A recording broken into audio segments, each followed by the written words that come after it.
அடுத்த நிமிடம் என்ன வேண்டுமானாலும் சம்பவிக்கலாம் என்ற இக்கட்டான சூழ்நிலையை சந்தித்த சகோதரி ஒருவர் உடனடியாக தன் கைகளை உயர்த்தி தேவனை நோக்கி ஜெபித்தவுடன் நடைபெற்ற மிகப்பெரிய அற்புதத்தின் இந்த காட்சிகள் தற்போது சமூக வலைதளங்களில் வைரலாகி வருகிறது. குறிப்பிட்ட ஒரு பகுதியில் இருக்கும் கடை ஒன்றில் சகோதரி ஒருவர் பணி செய்து கொண்டிருக்கிறார். அப்போது திடீரென்று தலையில் தலைக்கவசம் அணிந்தவாறு அந்த பகுதிக்கு வேகமாக வந்த நபர் ஒருவர் அந்த கடைக்குள்ளாக நுழைந்து அங்கிருக்கும் பொருட்களை திருட முற்படுகிறார். ஒருவேளை அவரை தடுக்க முற்பட்டிருந்தால் பதிலுக்கு அவரிடமிருந்து மிகப்பெரிய ஆபத்தை சந்திக்க நேரிடலாம் என்று ஏற்பட்ட சூழ்நிலையில் அந்த சகோதரி உடனடியாக தன்னுடைய 2 கைகளையும் உயர்த்தி தேவனை நோக்கி ஜெபிக்க ஆரம்பிக்கிறார். இதனை பார்த்து கோபமடைந்த அந்த நபர் அந்த சகோதரியின் கரங்களை பிடிக்கவே உடனடியாக மின்சாரத்தால் தாக்கப்பட்ட நபர் போல் சுருண்டு கீழே விழுகிறார். மேலும் அதன் பிறகு அவரால் நிலையாக நிற்க முடியாமல்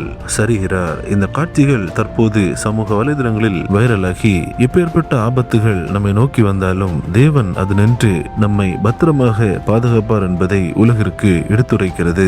இந்த அருமையான காட்சிகளை தவறாமல் உங்கள் நண்பர்கள் அனைவருக்கும் பகிர்ந்து கொள்ளுங்கள். நம் தேவனுடைய நாமம் மகிமையடையட்டும். கிறிஸ்துவுக்குள் பிரியமானவர்களே, இந்த தகவலை தவறாமல் உங்கள் நண்பர்கள் அனைவருக்கும் பகிர்ந்து கொள்ளுங்கள். எங்களோடு இணைந்து பயணிக்க இந்த சேனலை சப்ஸ்கிரைப் செய்து கொள்ளுங்கள். தேவன் தாமே நம் அனைவரையும் ஆசீர்வதிப்பாராக. ஆமென்.